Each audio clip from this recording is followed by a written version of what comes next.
Even in the crazy Coastal Division where 0-2 may not be a death sentence, it may be a good time to turn the season around like right now. Virginia Tech is the next opponent. They're really not very good. So, Miami, here's your opportunity to get it jump started. Hurricanes Live right here for the next 60 minutes. Bring those comments and questions, leave them in the live chat. We will talk some college football and focus on Miami, of course, with Cam Underwood from the State of the U. Cam, how we doing tonight? I'm good. Can't complain. Got some salmon marinating, so I'm going to go bake that off when we're done here. But before that, we're going to spend a great hour together and talk about some Miami Hurricanes football. I don't know about that part being great, but I'll do what I can. I have never tried personally to make salmon. I enjoy a good salmon. That's probably my next step, which even before this conversation, I have thought recently I need to go that route because it's enjoyable, but it's also a healthy meal for sure. So Yeah, man. I mean, and honestly, for everybody out there, it's like, oh, I can't cook. Can you like read and follow directions? Then you can follow a good recipe, bro. Like that's how I got started cooking and everything, and I still do. Got a bunch of cookbooks. I just got a new cookbook when I went on vacation in July. Kwame Onwochi, sorry, his new cookbook. So man, like y'all, it's nice and easy. Trust me. I started cooking. I remember it was in October, so it must have been 2 years ago that I started cooking. Okay. And not that I never cooked anything in my life, but on a regular basis, fairly regular Right. basis. And I was surprised what I was able to. That I was like, oh, this is pretty good. This Yeah, is man. actually pretty good. I can follow some directions and See, you can make it happen. I would Absolutely. I would load if the Miami Hurricanes started cooking on the field. That would be great if we were able to do that. If they But can follow directions. and apparently that is something that we've struggled with. So, yeah, another loss this week to North Carolina. And y'all like that transition, that segue. Yeah, you're welcome. And everything. But man, it was still just not following directions, not doing our jobs on the field, right? So, first drive, third down, 74-yard touchdown up the sideline. Again and again, it was Cam Kinchins who, playing cover two, decided he thought he knew what they were going to run. And so he goes to jump that route. So he wants to, he went to go cheat, basically. He's like, I think I know what they're doing. I'm going to be Ed Reed, right? I'm going to eschew my responsibility and go do this because I think I saw it on film and I'm going to go make this play. Except for they weren't running what he thought they were. And it's Tyreek Stevenson, cover two corner, you're not going to carry that guy up the sideline. Your responsibility is that flat area. So you're looking for him to be there by the play call. So you didn't see him pointing on the field like it was the NCAA video game or something, right?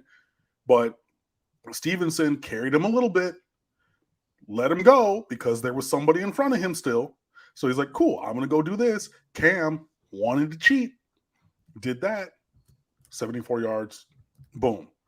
Kevin Steele, even on Monday, said, look, man, we're playing too high. That was the call. We're playing too high. He has the deep half.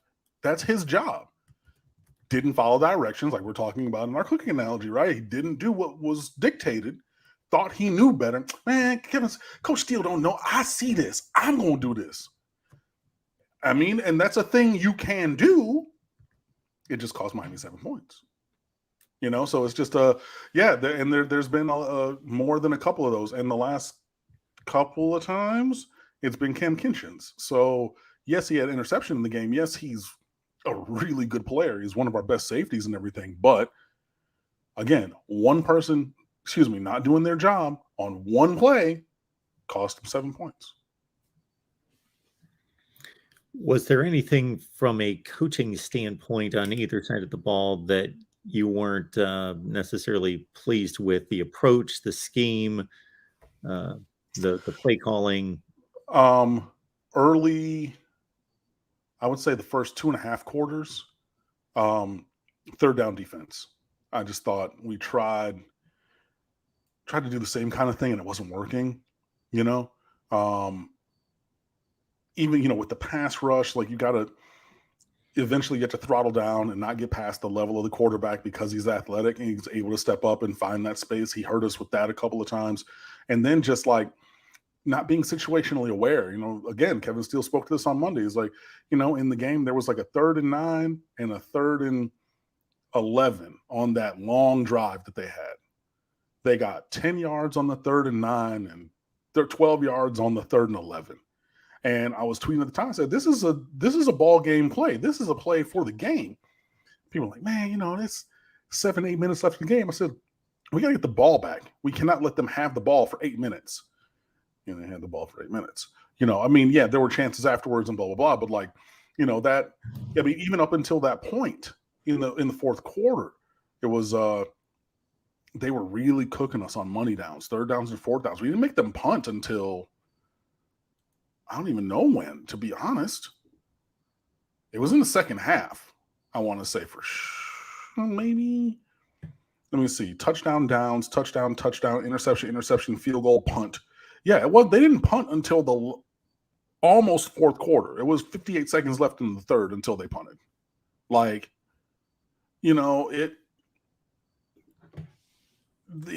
just weren't able to get off the field.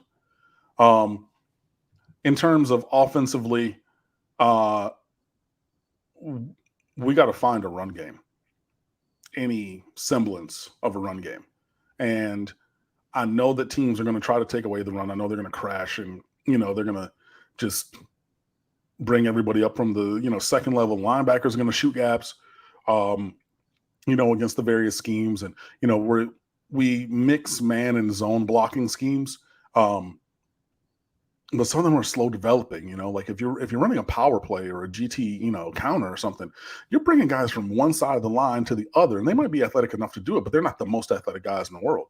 And regardless, there are keys that you can read. I mean, if you see these, what play is that? Vince Wilfork, Leon Washington, that play that I'm talking about where he just destroys him in the backfield. I believe they're running a power play, and Vince just goes, as soon as the guard in front of me leaves, I'm going off of his hip, like here.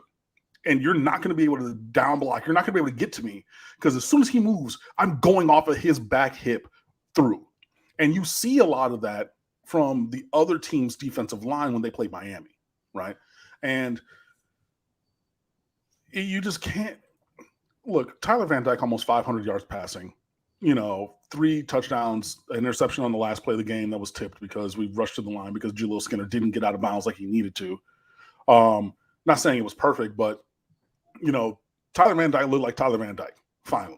You know what I mean? 42 out of 57, you're talking 75% completions. That's that dude, right?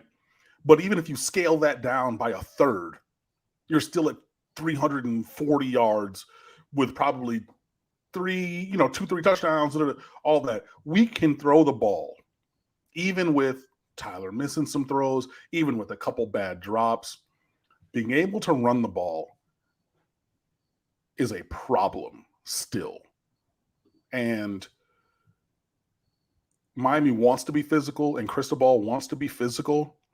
And even against Middle Tennessee, but the last 2 games especially, every time we've tried to run inside the 10, it's been a poster for get in the weight room because the line of scrimmage is reset 2 yards in the backfield every single time. You want to fake they've run exotic stuff. It has not just been the inside zone read that we've seen, since Al Golden was here. And that was like the only option in the run game, right?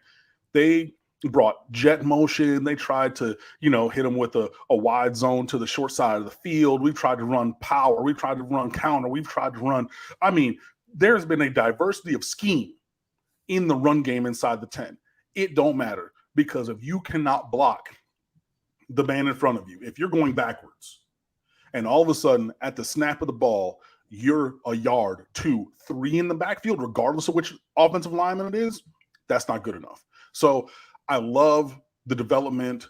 I love the changes during the game, right? The adjustments, especially on defense, because it was really close to getting out of hand there for a moment. But really good developments on defense. We started doing our jobs. We started not overrunning things. We started not cheating things. Got a couple of turnovers. That was great. Passing game took a while, but finally when it got a little bit tenuous there, like I was talking about, almost got out of hand, we just said, hey, Tyler, throw the ball. Throw it. And you can see that we can do it, But yeah, the running game on offense, it's real bad. I mean, 23 carries for 41 yards, 1.8 yards per carry. That's real bad. That's real bad. Wow. The ancient mariner himself, Dominic Brown, who once I heard swam all the way around the world by himself, calling me old. Wow, that's crazy. That's crazy. Wow. I mean, it wasn't that far of a swim, though, because it was still Pangea, like the continents hadn't separated. So it was really just going around the corner. But hey, cool. Welcome. Good to see you, buddy. That's great. Oh, wait. Yeah, And also, yeah. while I'm shouting people out, met somebody who watches the show religiously. His name's Andre. Met him at the tailgate on Saturday. Said I was going to shout him out. Andre and everybody, we appreciate you watching. If you see me at a tailgate or you see me at the stadium or anywhere around South Florida, because I live down here, come and say what's up. I'm a nice guy. I won't, yell at you or scream at you, but I want to specifically shout out Andre because, like I said, I saw him, met him in person. Great dude. Everybody who's out there watching, really, really, really honestly and truly appreciate you. I'm right there with you. Thank you so much for watching, everyone. We've done this for 281 weeks and or 281 shows. And way before that, Cam and I were recording segments and doing other live shows. So we've been doing this for a long, long time. Appreciate you all being here making this work.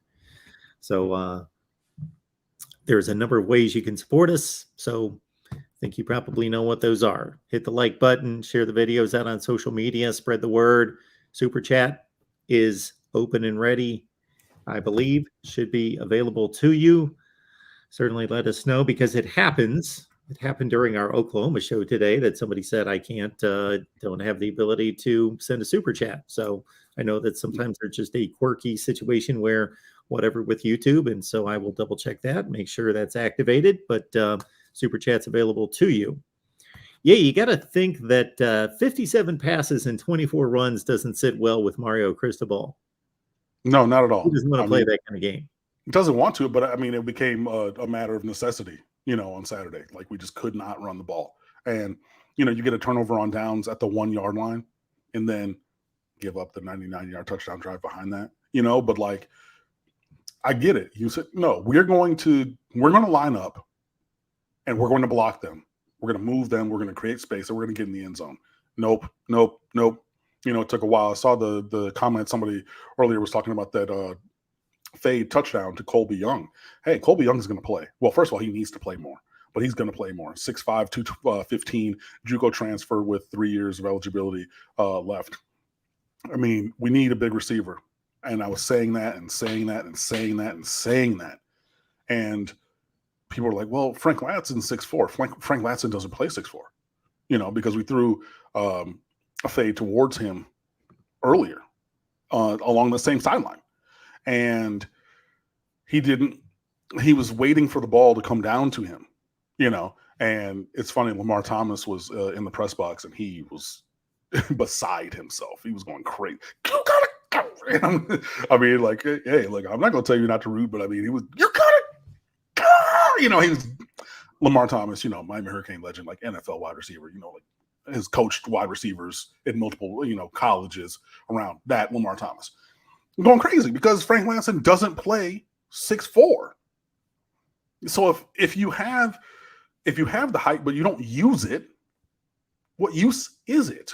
It's like when Scott Mitchell was quarterbacking my Detroit Lions and he's 6'6", 6'7", but he threw from this low, exactly. You have this almost underhanded sidearm release point. If you're releasing the ball like you're a 5'6" quarterback and you're 6'6", what matter? I mean, if you're throwing over the top, I'm not saying that has to go directly over the top, like, that, like you're Clayton Kershaw or something with that kind of release point. But yeah, you're doing this and everything. So, oh well, yeah, well he's 6'6", he's 6'7". What functional utility does that have? None, right? So what functional utility does Frank Ladson 6'4" have? Not a whole lot. Now Frank Ladson played well.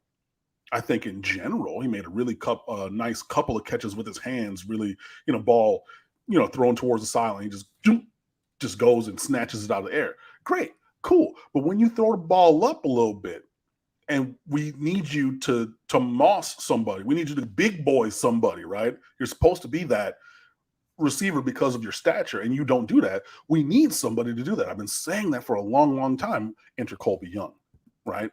Boom. Hey, cool. Let's get it. And honestly, I think at this point, participation trophies be damned. That wide receiver rotation needs to be short. It needs to be Brashard Smith, Keyshawn Smith, Frank Ladson, Colby Young, and Jacoby George when he gets back. It's about it, honestly. I mean, and well, Restrepo if and when he comes back. But yeah, other than that, I'm rolling with those four. That's and then Jaleel Skinner, Will Mallory. Because Elijah Arroyo's out for the year, unfortunately. But yeah, outside of that, like the rotation needs to get real. Yeah, it needs to get real short.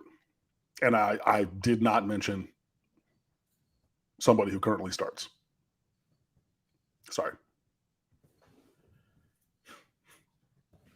Hurricanes Live, folks, here every Wednesday, 7 o'clock Eastern Time, here at the Voice of College Football.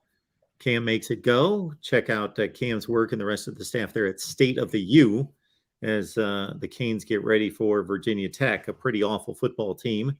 They got whipped up by, I'm getting my games mixed up. They lost to Pitt this past week. Yeah, they were up by double digits in 2 scores, and they lost the game by 16, lost to North Carolina by 31. This should be a game that Miami should be able to take.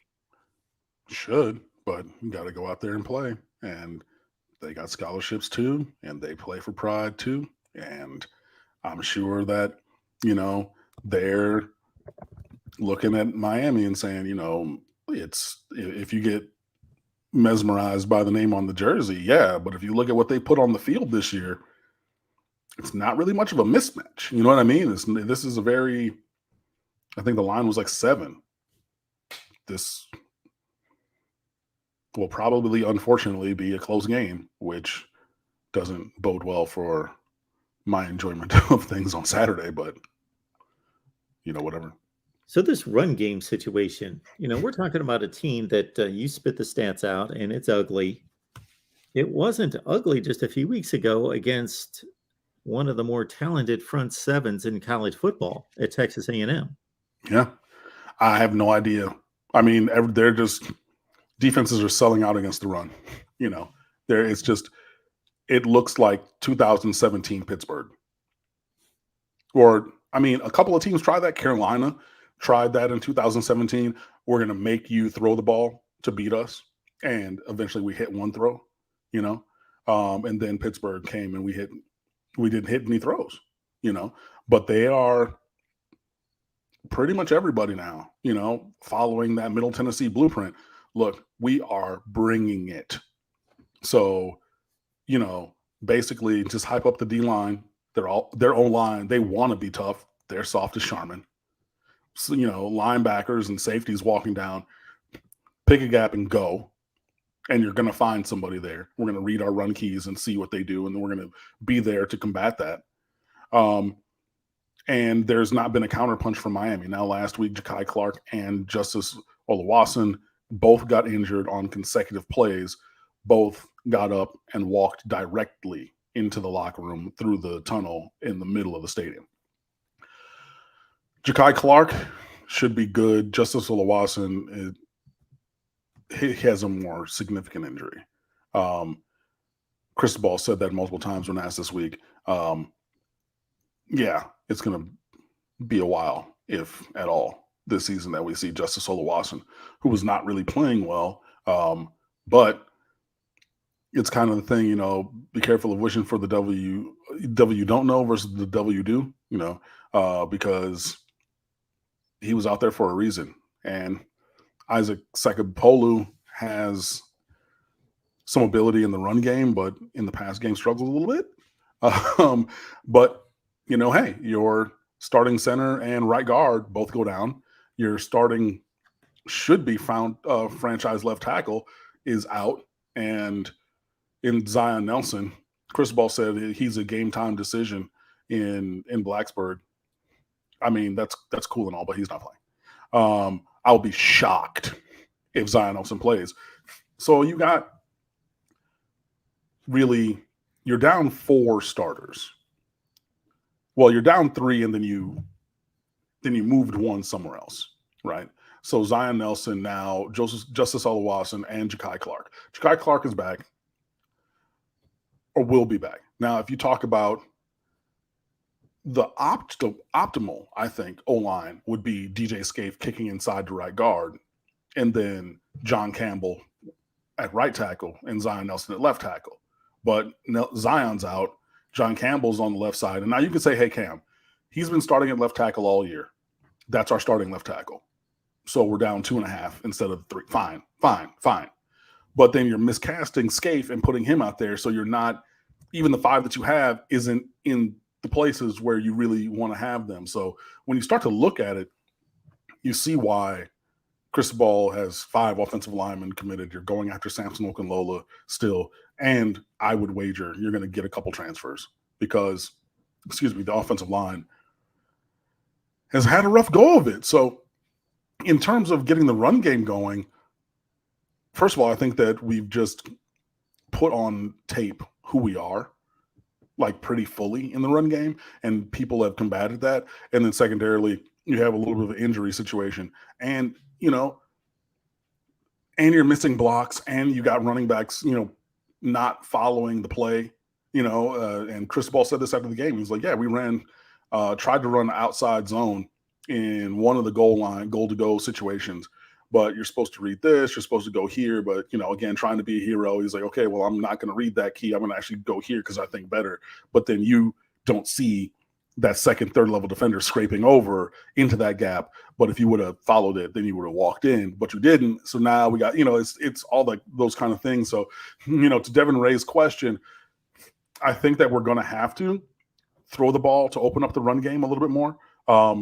We tried a couple screens. One was, I think one was like dropped as in like the ball was there, but just dropped by the receiver. One was also thrown away because it was blown up by the defense.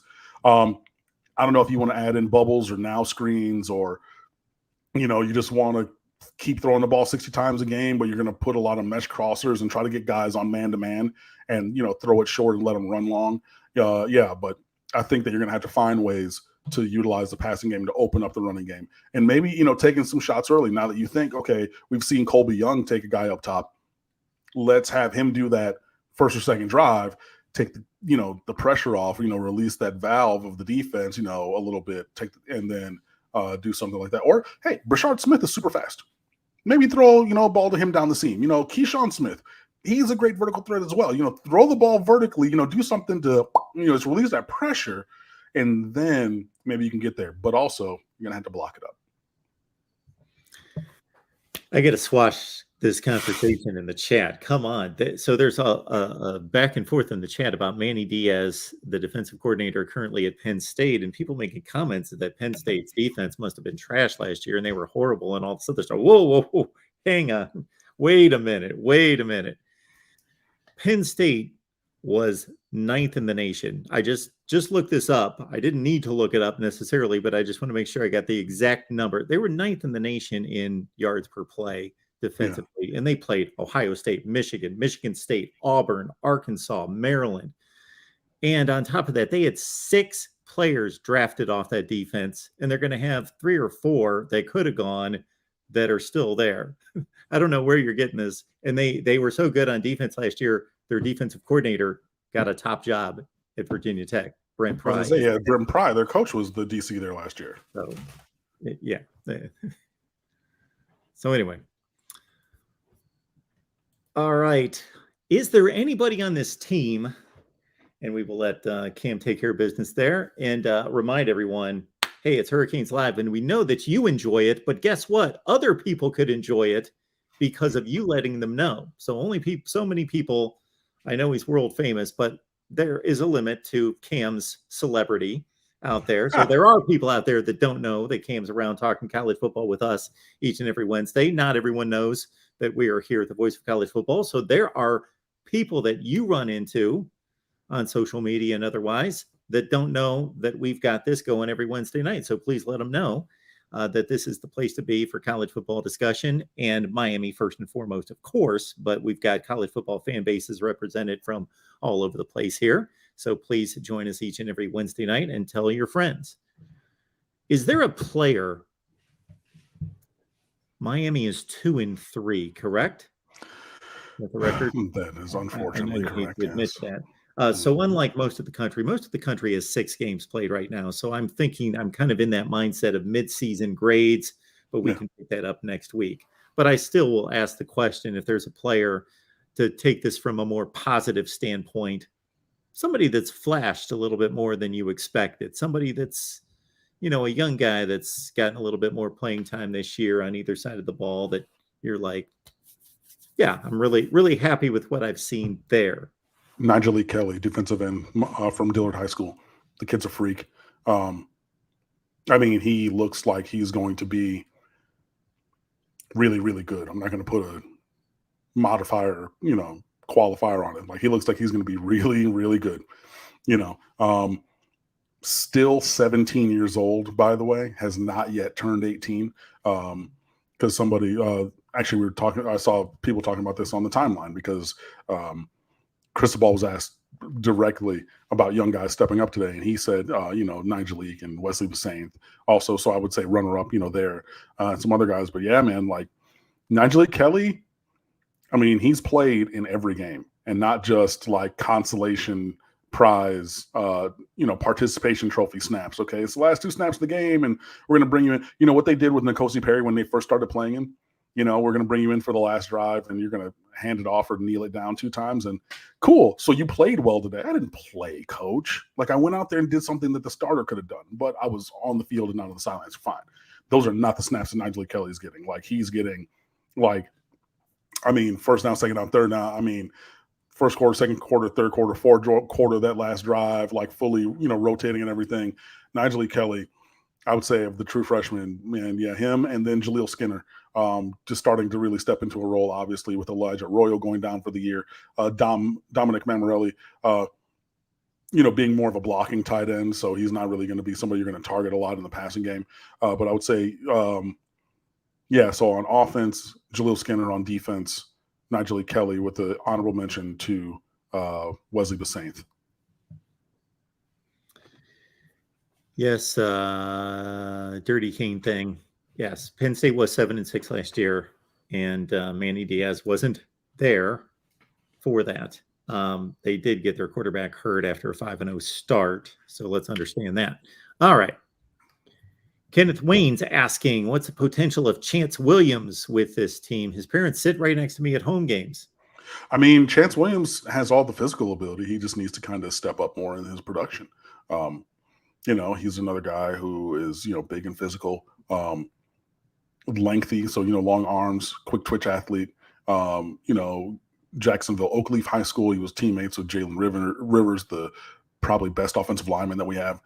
So they would go up against each other in practice. When we were recruiting them, I made the analogy to Malcolm Lewis and Tracy Howard at Miramar going up against each other every day in practice, because I worked at Miramar at the time and I saw it. But, look, it happens all the time. You got a great guy at one position and probably an equal and opposite, or hopefully near, on the team. Chance Williams has the physical ability.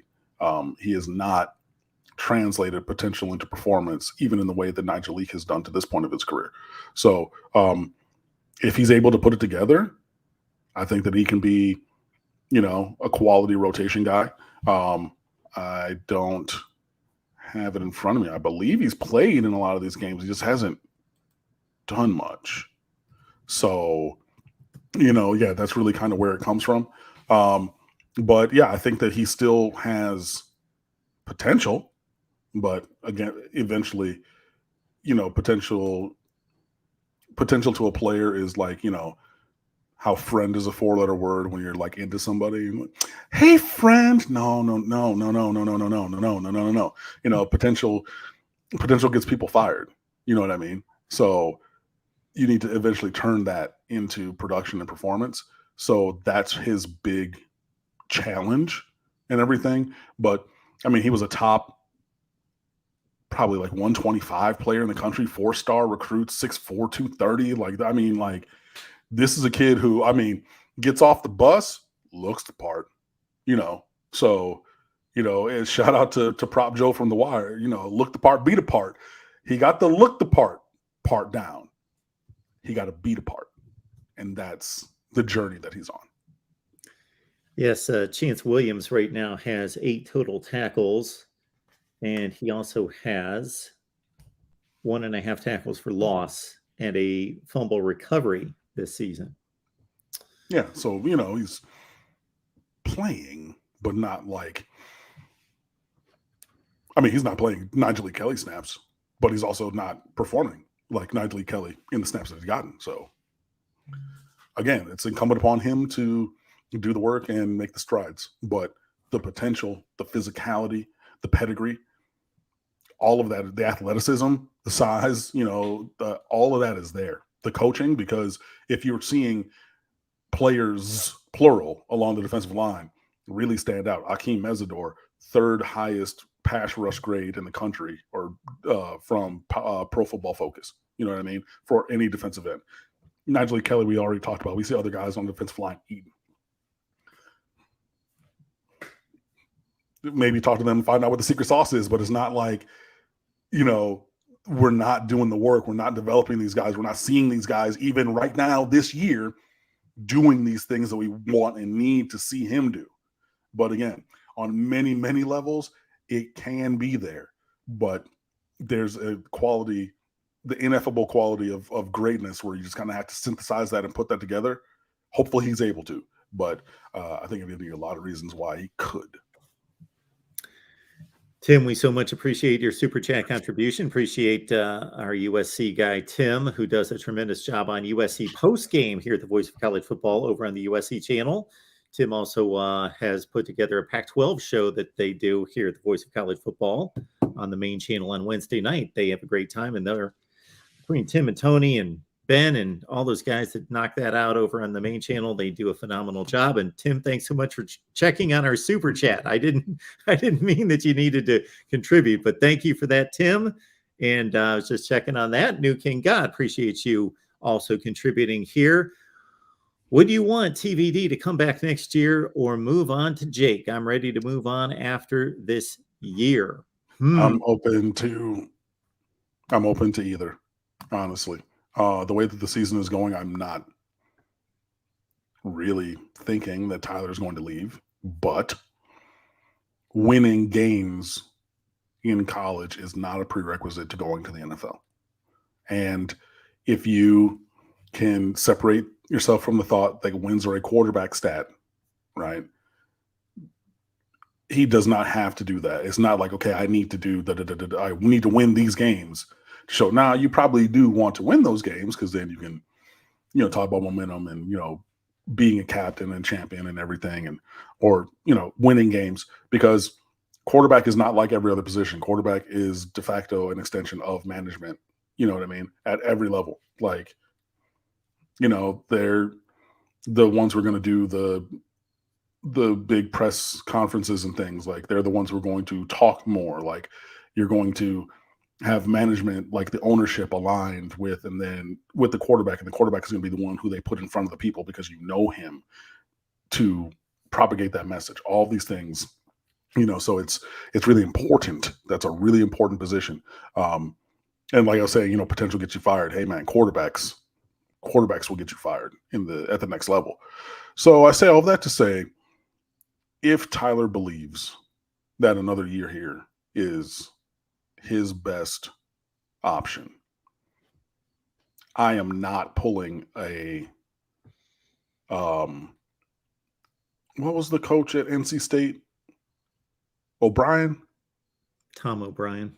I'm not pulling a Tom O'Brien with Russell Wilson, right? If you don't know that story, Russell Wilson was drafted in the baseball draft, and he played quarterback at NC State for 3 years. But he was a fourth-year junior. And Tom O'Brien thought, well, he said he thought that Russell Wilson was going to go play baseball. He was like, oh, well, I'm just going to move on to Sean Glennon at quarterback. He wanted to go to Sean Glennon. So then Russell Wilson was like, cool, coach. So fifth-year senior coming back. Like, we just had a 9-win season. This could be great. Da, da, da, da.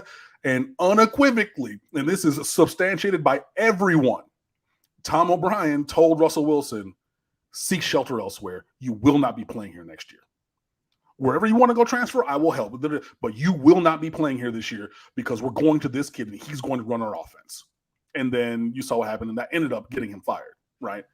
Like, we thought, hey, quarterbacks will get you fired. This is what I'm talking about. So I am not pulling a Tom O'Brien, and I'm not telling Tyler Van Dyke if he wants to come back. I am not telling him, look, seek shelter elsewhere. I will call any single coach, but you got to go. In seats taken. I am not doing that, right? And I know a lot of people want us to do that. Now, if Tyler Van Dyke does believe that his journey should continue with another year here at Miami, be prepared to lose Jake Garcia. I was literally saying it as the chat from Michael Long. Jake will leave if TVD comes back. I think I'm down to, have it be a position battle. Like, whoever best man wins the job, and we ride. One of those dudes is going to go because you're going to have a fourth-year player in Tyler Van Dyke and a third-year player in Jake Garcia. And the prospect of either leaving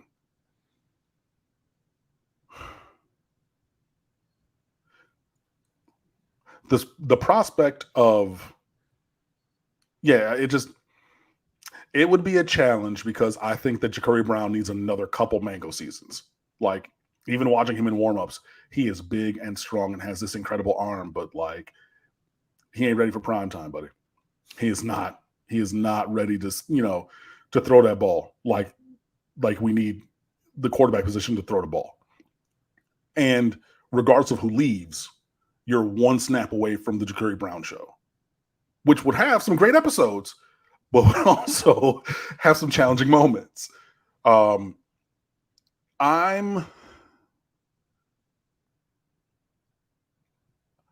Switzerland, honestly. I don't really care one way or the other.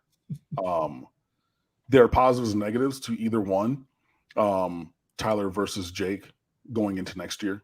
Obviously, the demonstrated work product and performance of Tyler Van Dyke is the biggest positive. Strong as Tyler's arm is, I think Jake's arm is maybe even a tick stronger. He's a little bit more mobile, especially as you're developing this offensive line. So, and I'm not saying that he's going to be Lamar Jackson about it, but maybe if he can be Drake May athletic, which I think he can, right? So you're escaping a little bit of pressure, you're extending plays, you're rolling out, you run for 12 or 13 yards if they play man free and everybody's back is turned to you. That could be really helpful, right? So I think that there are positives and negatives either way. I struggle to see the calculus to where both Tyler and Jake return next year. I can't see that. That's a puzzle that I can't solve, because in reality, you're going so far down, into their careers, and you get a free transfer still, right? Through the transfer portal. Now you can't enter the portal right now because they have the windows and da, da, da, da. But you can declare, hey, look, I'm not playing here anymore. I'm going somewhere else. And you also run the risk, if both of them do come back, of a Trevor Lawrence, Kelly Bryant, 4 games and then dip. De'Aaron King, who actually did that of his own volition at Houston, 4 games, and he said, look, nah, I'm good. I'm going to sit out the rest of this year, preserve my red shirt, or preserve my year of eligibility to transfer somewhere else. I don't think, and it's a good problem to have. But, well, first of all, I don't see a way where both of them come back. And I'm putting all my eggs in the Ja'Cory Brown basket because Ja'Cory Brown's also been here. But if you get Emory Williams and Jaden Rashada on campus, then that adds quality depth. Now, I'm not saying I want to lean on a true freshman, and I keep bringing up the backups because you're one snap away in an injury from the starter being gone, like we're seeing. So, yeah, that's a multifaceted conversation. But yeah.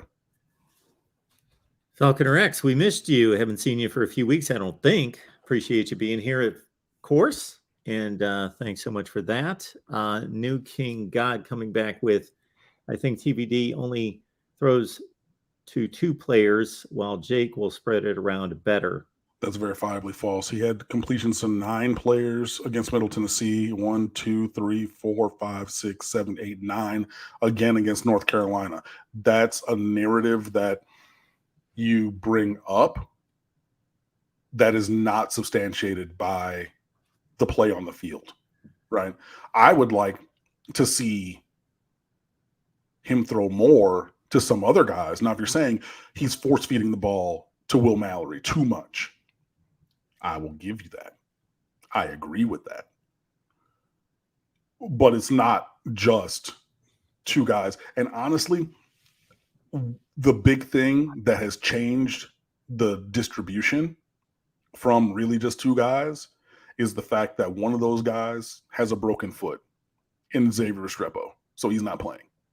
So I want to look for 7. We've, been on, working together, and we have that camaraderie, that chemistry. 7's on the sideline of street curls and crutches. So I know 85, but then I've said, Brashard Smith is the new security blanket because he literally plays the same position as Xavier Restrepo. Great. But, you also need guys to win routes. So, Colby Young won a couple routes, got 3 catches. You know what I mean? Cool. Let's give him the ball some more. Let's find ways to get Keyshawn Smith the ball some more. And he did take a couple big hits and kick returns, so he missed a couple plays of the drives because he's the number 1 kick returner and he has a kickoff return for a touchdown. So, you're not going to take him off of there. But if he gets hit hard, like he did against North Carolina, and it's going to take 2 or 3 plays, those are routes that he's not running. So, yeah, but I get the perception that Tyler is only throwing to, guys. But Frank Latson had 8 catches. Henry Parrish had 7. Brashard Smith, 5. Mike Redding, 4. Jaleel Skinner and Colby Young off the bench, 3 and 3. Jalen Knight and Keyshawn. I mean, it's just the distribution has improved and increased. So I just disagree with the premise of that. But if you're thinking, okay, it's going to be just more of a normal distribution with Jake, I think maybe to some point that could be true. But you also need dudes. And if I have a dude, I'm throwing that dude the ball. There was no problem last year when the distribution was heavily skewed towards Charleston Rambo and Mike Harley, right? If I bring up the stats real quick, I don't have them memorized. Sorry. But if we go Miami, Florida, we go last year, and then we go receiving. Yeah. 79 catches for Charleston Rambo, a Miami record. 57 for Mike Harley as he set the career record. 33 for Keyshawn Smith. 30 for Will Mallory. And then a couple 20s. And then that's pretty much it out of the 295 completions. Wasn't nobody complaining that Mike Harley had nearly double the catches of the next highest guy. Nobody was complaining that Charleston Rambo had the most individual catches of any Miami Hurricanes receiver in the history of this storied program. Nobody cared and said, okay, well, those 2 dudes got 80 plus 50 is 130, had 135-ish, almost, had 135 something catches between the 2 of them out of the 295. So they're getting close to half of the catches on the year going to 2 dudes. There was no problem with that. Why? Because those dudes went out there and they made plays. So if you're making more plays, I think that you'll care less about the distribution, but also I believe the distribution to be more even than the perception.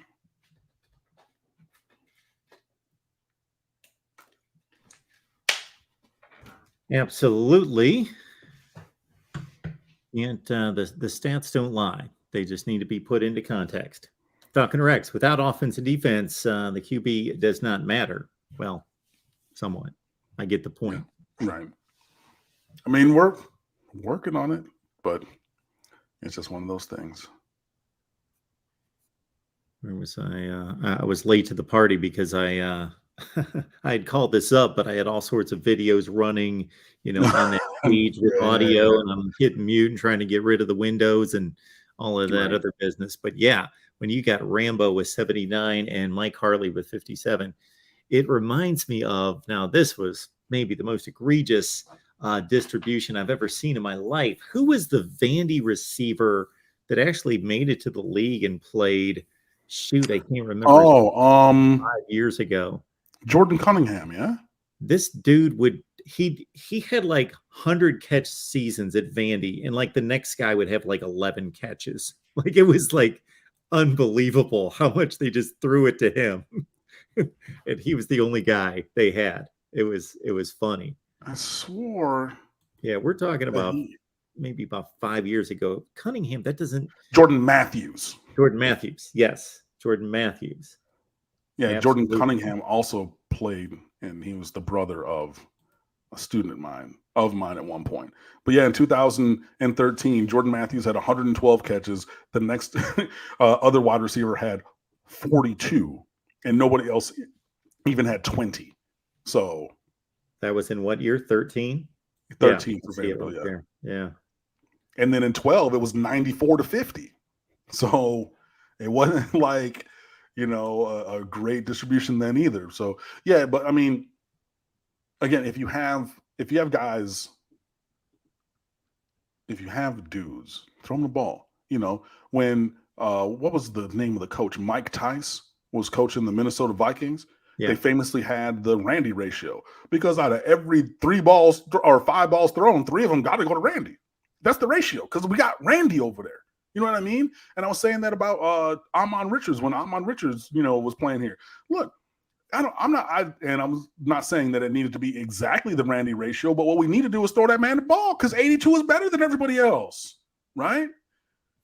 I think that the focus on a couple guys was for comfort this year because we didn't have any real dudes at wide receiver, but hopefully we're going to build that. But yeah, I think the distribution is a little bit better than you're giving it credit for, and hopefully if guys start stepping up, then they will earn that. Which is another aspect of what makes quarterbacking at that level so difficult, because you walk up to I was going to say up to the line, but they never walk up to the line anymore, but they get there in their position and they're looking over, they know what the play is. They know what the routes are or the route concepts, at least for their receivers. Mm-hmm. And then they know they're looking at the defense, which is more about coverage, but it's also about, okay, where's this blitz coming from? So if this blitz is coming from here, there might be something right behind those guys that's going to be open. And they're trying to process all that and what the play dictates versus what you're talking about, that even though the play is telling me and the coverage is telling me that as I take that snap and I give it a look, but I know I got this dude and he's there. So I'm trying to balance what makes sense versus what may just flat out just make sense because I got that guy. So right, exactly. yeah, I've just always thought toughest position in sports to play. Toughest thing to do is hit a baseball. The toughest Absolutely. singular functional thing to do and do it successfully is hit a baseball that's moving in all sorts of different directions. So don't go to your local batting cage and try to prove me wrong. That's not real baseball. But to process everything that a quarterback has to at the level of a high level collegiate quarterback or an NFL quarterback, with all the chaos that's going on around them, with 300-pound dudes throwing each other around while you're trying to figure out what and I've stated this before, where it really comes home for me is when you get that that overview shot from above and behind the offense, and you realize what that coverage receiver combination looked like when the quarterback decided to throw the ball versus what it ended up being, because he had to envision what's that window going to look like, 2.6 seconds from now when that ball arrives. Yeah. It's pretty cool stuff. All right, folks. I think that will do it. Virginia Tech, Miami coming up. What do we have? I'm going to guess an ESPN2 game. Is it? I haven't looked. That's just a guess. I forget. It is computer.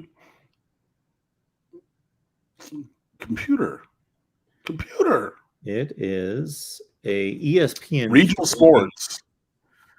Yes. So the next 2 weeks, that's right, are on Bally's Sports South. If you live down here, or I don't know any other regional sport network such as that, but yeah. So 12:30 regional sports. So Bally Sports South. This is a big game. Like Here it is. I was kind of debating bringing it up before this week, but if we don't win this game, we winning 6. Like bowl eligibility is 6 wins, guys, and we need 4 in the remaining 7. So, I mean, is it possible? Yes, absolutely. Like, I'm not going to sit here and say that it's not, but like, we got to take a step before we can run, kind of thing. And you need that, and I saw somebody else was like, yeah, this one game today is the difference between 8-4 and 6-6 on the year. And like, either way, you really got to count this one as a win. You really have to find a way to, to figure it out come hell or high water, man. You know what I mean? Like, it's just it's getting late early this season, and I know that Chris Ball, it's been asked about talent acquisition and everything, which is just the corporate jargon for recruiting. And you're going to get that from, the high school ranks and also from the transfer portal and things like that. But,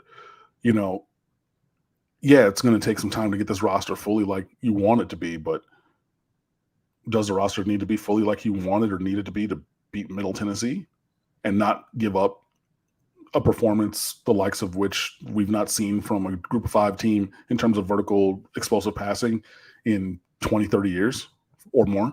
You know what I mean? Like, do you need All-Americans at every position to prevent that? And Virginia Tech, I know that Miami is not having the season that they desire. I know that they're not having a season that's really worth writing home about, but like, you got to figure it out. You got to figure it out on Saturday. Like, there's no excuse and there's no moral victory. There's no, like, it needs to be an actual earned win. It has to be, we scored more points than them in this game of football that took place on Saturday, the 22nd or the 15th in Blacksburg. Like, that's just what it simply has to be. We talk about this all the time, that there have been dudes throughout the history of college football from the coaching ranks that immediately when they step on campus, the team's better. Yeah.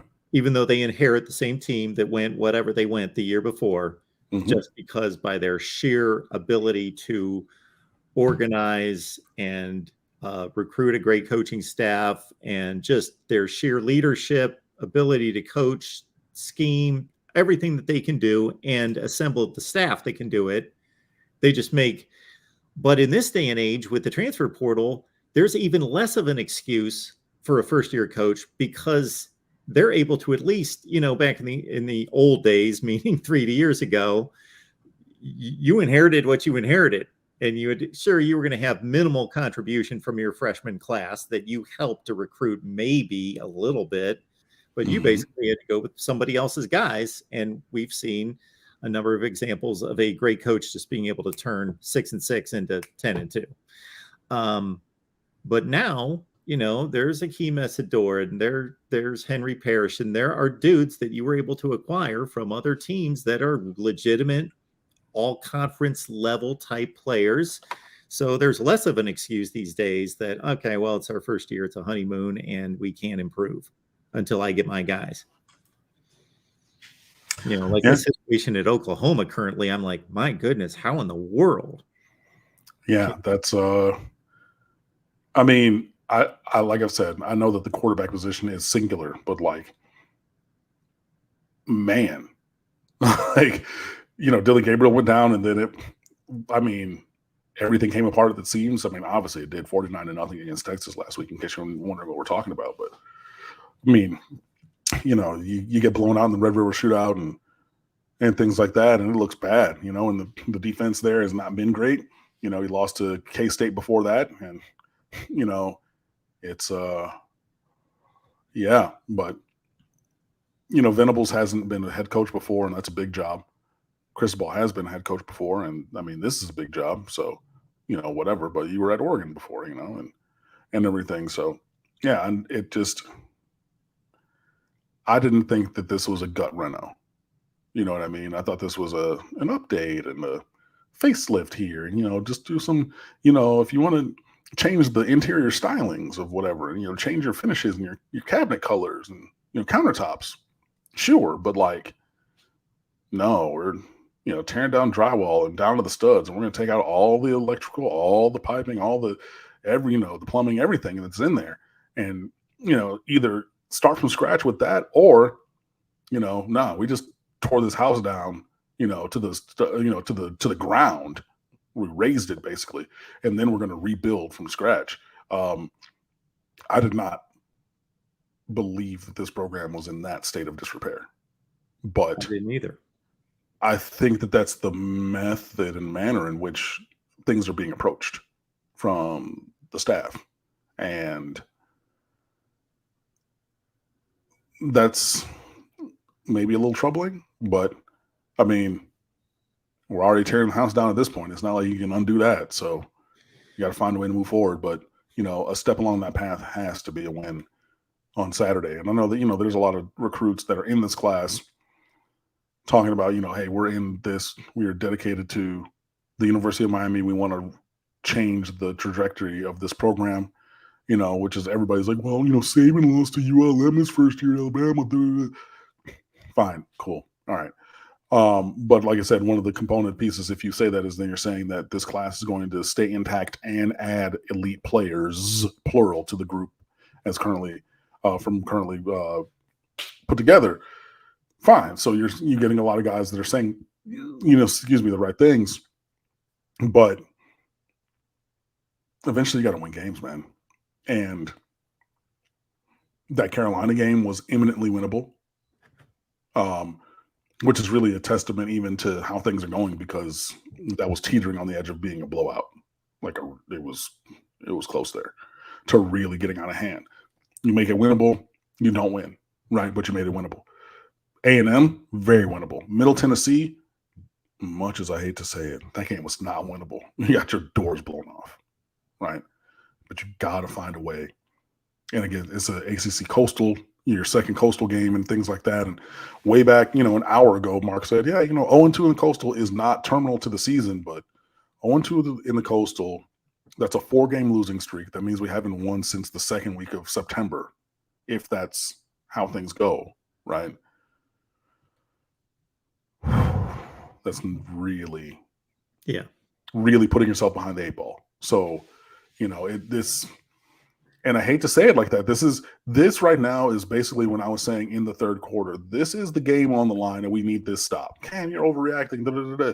All right, let me overreact then. Like if we disagree and you think that I'm overreacting, fine. But like this game this week is such a big game for this staff, this group, this program, this season, next year even. Like this is such a huge game, and it's become that because of the failings these previous weeks. And it really is. I don't think that you can overstate the importance of this game to this season where things stand at this very moment. And that's one of the reasons why I opened by saying it the way I said it, that mathematically it's not necessarily crucial, but for the state of the program, the state of the team, the psyche, the opponent who might be probably one of the 2 or 3 worst teams in the conference. Yeah, If not, maybe they're the worst. Exactly. That's what I'm You saying. have to win the game. And that's all the other stuff that adds in. Like, yeah, they're a really bad team. And Miami is not playing much better. So if you think, and I do definitively, that Virginia Tech is very bad, I do, but Miami is not playing much better. So if you go in there and you find a way to lose that to a team that we all will agree is very or pretty bad, what I make you? North Carolina has the talent, and now that they've won their first couple games in conference play, they have the path to maybe take off and be the team in the division. They go on to the ACC, but they certainly are not even close to being, in a place where they can be looking past anyone. They're not that good, so they could be tripping up here and there as well. We've seen Georgia Tech. Now, talk about coaching, talking about what a difference a coach can make. We saw Jeff Collins get shown the door. Georgia Tech had lost 10 consecutive FBS games, and they've beaten 2 decent teams the last 2 weeks, Pitt and Duke. They suddenly have life. They're 2-1 in the division, in the conference. Or they're 2-1. Yeah. So, just all of those things continue to support what I'm saying about this being the most important game. Because again, if you think that Georgia Tech is the worst team in captivity, they didn't won games these last 2 weeks. What's Miami done? Had a bye week and then lost to Carolina. I know which one I would rather have. 2 wins in the last 2 weeks. I'm not saying that I want to rather be Georgia Tech. No. I'm just saying, would you rather a bye week and a loss in your last 2 weeks as a program, or 2 wins in your last 2 weeks as a program in a vacuum? I would rather 2 wins, me myself personally. So again, if you're thinking, okay, they're the worst team in captivity, and they don't won 2 games recently, so again, you're putting that in stone as a win this season, which clearly it was at the beginning of the year because they were playing so badly under Jeff Collins. They didn't beat Pitt, who's not super great, and their coach decided that he was religiously opposed to scoring points or something. So, that's a wonderful or interesting decision. But you beat that team. You beat a Duke team who was 4-1. I want to say going in there. Yep. Look, man, that's not an easy win. But then again, Miami's not really had many easy wins recently. And I don't know if that's from a belief standpoint or whatever, but again, lots of slow starts, they were just doing, so much new stuff and, different than what they put on film and da-da-da-da. We don't ever do anything different than what we put on film. We never sprint out to a 17-0 start, last year at Pittsburgh, I know that we got off to awesome start. Besides that, and besides an FBS or FCS bye game against Central Connecticut or Bethune-Cookman or FAMU or something, when was the last time that Miami got up 24-7, 17-0, 17-3? It's and this is one of the reasons why I didn't think it was a reclamation project, is that there are 7-5 teams out there that are clearly in their place in the league. Like, they're winning the games they're supposed to win, and the 5 that they lose, they're getting hammered. They're nowhere close to the top of the league. Miami goes 7-5, but they're showing the potential. They beat the ACC champions. They beat NC State, probably the second or third best team in the conference. They both beat Clemson, Pitt, and NC State. So they're showing what their ceiling is when they're together, playing on the same page and focused. And so that doesn't, speak to a reclamation project. All right. Yeah, but that's where we are. We will pick off the Super Chats. Falcon Rex, thank you so much. Miami's the best awful executing team in college. Falcon Rex, buy the 2001 team out of the transfer portal. New King God. Thoughts on Bain being cornerback to... No, Cristobal, Auburn. Oh, okay. He spelled it wrong. That's Ruben Bain from Miami Central. I don't believe that for a second. His brother works at Miami. He's visited Miami a bunch of times. Let the kid go through his process. I'll believe that Ruben Bain is going somewhere that's not Miami when I see it. And not even when I see an NLI or a press conference on signing day. When I see him in a uniform on a game day somewhere that's not Miami, like literally like suited and booted, like helmet on and everything, and then he goes out on the field for a different school, that's when I'll believe that. Ruben Hurricane, nickname Bain, right? I miss me with that. And,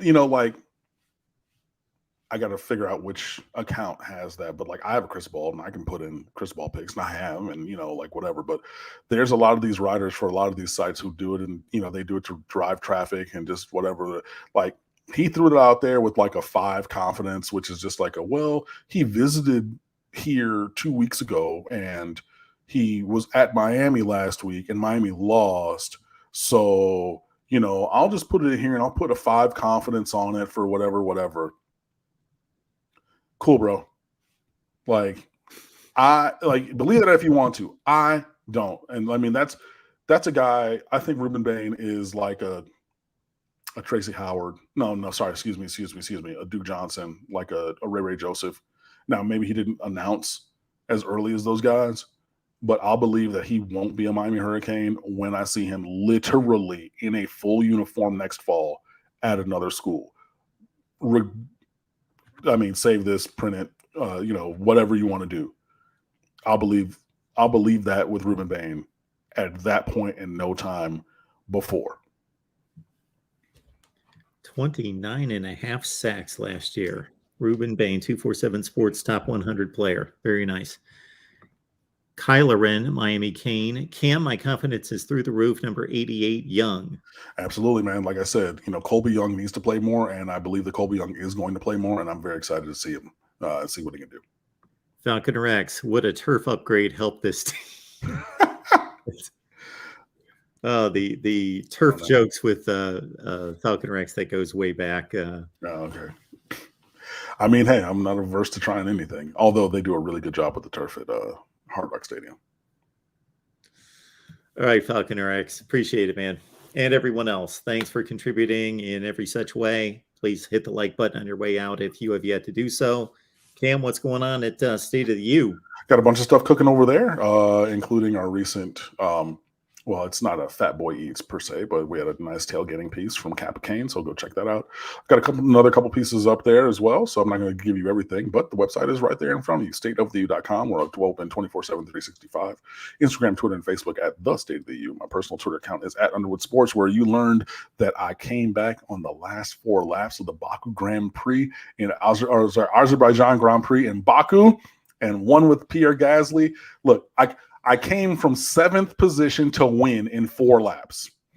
Even if you don't understand anything else, it can be exciting. So come on over and fan with us. Please interact. And again, if you ever see me out and everything, just come and say hi. Again, Andre, and to everybody, including the ageless wonder, Don Brown, thank you so much for watching, and we'll see you next week. See everyone next Wednesday, 7 p.m.